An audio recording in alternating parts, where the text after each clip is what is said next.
I've heard people say the best Bible translation is the one that you read. And I would agree with that to some extent. But I do believe you need to read something reliable, because here's what Scripture says. And what Paul told Timothy, young pastor, young minister. He said, be diligent to present yourself approved to God, a worker who does not need to be ashamed, rightly dividing the word of truth. Rightly dividing the word of truth. And I believe there are some translations that don't rightly divide the word of truth as well as the others. So I'm going to tell you what I believe are some of the best ones personally. My recommendation, I do recommend NLT as an easy to understand scripture, and it reads very well.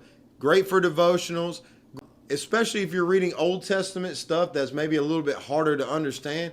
NLT is a smooth read, and it's good for preaching, and it's accurate, but it just maybe sometimes the word doesn't have the gut punch, in my opinion, that some of the other ones have. It's written in like 7th or 8th grade reading level, so it's a really easy read.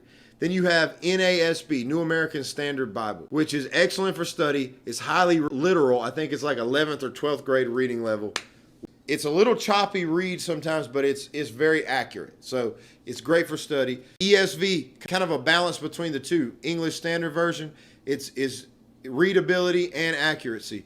So basically, the Hebrew and Greek languages don't read in the same way as English does. So people try to do this in the translations. They either go with a word for word translation or a thought for thought. Now that sounds, you would be like, oh, of course I want the word for word. But when you're translating it to English, even if you do the word for word, it sometimes it messes up the thought that's trying to get across. So NLT is going more of a thought for thought. It wants to get the thought across. NASB is trying to get it word for word, even if it's a little choppy.